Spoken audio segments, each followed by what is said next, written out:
Guys, আজকে এই দেখুন, এই খাবারটা আমি আমার শাশুড়ির কাছ থেকে শিখেছি। এ তো খিচুড়ি কি করে আমার শাশুড়ি, খিচুড়ি বাসি খিচুড়ি এরকম করে মাখায়ে খায়। এই তো এখানে পেঁয়াজ কেটে নিয়েছি, তারপর রসুন, আর এখানে শুকনা মরিচ কেবলই করে নিয়ে এসেছি। এই দেখেন কীরকম মচমচে মরিচ, যে হাত দেওয়ার সাথে সাথে এরকম করে না মাখায়, এত টেস্ট হয় কি বলবো আমি। মানে এরকম বাসি খিচুড়ি যে মাখাইলে যে এত টেস্ট হয়, মানে কল্পনার বাহিরে। এখানে কিন্তু পেঁয়াজ মরিচ আর হলো দিয়ে মাখাচ্ছি, এত টেস্ট হয় মানে একদিন খাইয়েই দেখবেন। আর সরিষার তেল দিলাম, এই দেখেন, ও সরিষার তেলের যে ঘ্রাণ কি বলবো। তো পেঁয়াজ আর রসুন ডলে নিব। এই খাবার যারা যারা খান নাই একবার ট্রাই করে দেখবেন, তারপরে আমার নাম মুখে রাখবেন। এই যে আমার শাশুড়ির নাম আমি মনে রাখছি। মরিচ ভর্তা দেখেন, এত ঘ্রাণ বাড়াইছে মরিচের ভর্তার কি বলবো। এ তো এখন এগুলো এখন সব কিছু মাখায় নিব। এত মোয়া ঘ্রাণ বাড়াচ্ছে আমি কি বলবো আপনাদেরকে, আপনারা তো খাইতেও পাচ্ছেন না, ঘ্রাণও পাচ্ছেন না। তো একদিন এরকম করে মাখাবেন বাসি খিচুড়ি,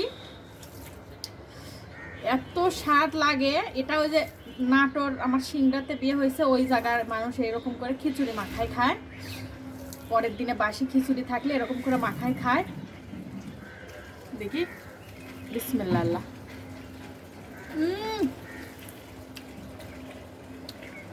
বেগুন ভর্তা ছিল সব, আজকে বাসি।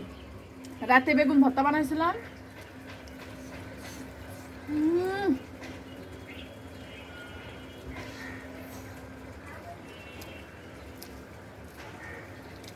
কি বলবো, এত স্বাদ ভাষায় প্রকাশ করা যাবে না, এত পরিমাণ টেস্ট।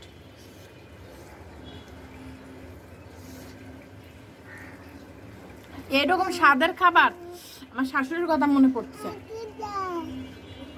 ঝালতে মা, আমার শাশুড়ি এরকম করে মাখায় আমারে খাওয়াই দেয়, মাখায় নলা বানায় মানে খাওয়াই দেয়। শাশুড়ি আমারে মিস করতেছি।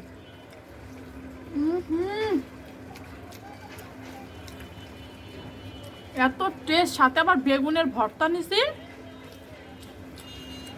অমৃত।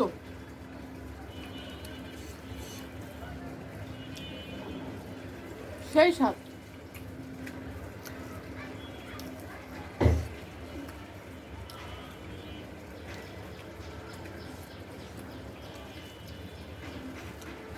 যে কোনো জিনিস স্বাদ করে বানাইলেই স্বাদ, বুঝছেন।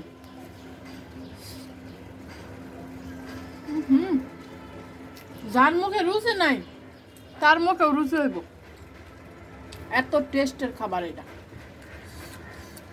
খাইতে খাইতে সবার সাথে বিদায় নিচ্ছি, আল্লাহ হাফেজ।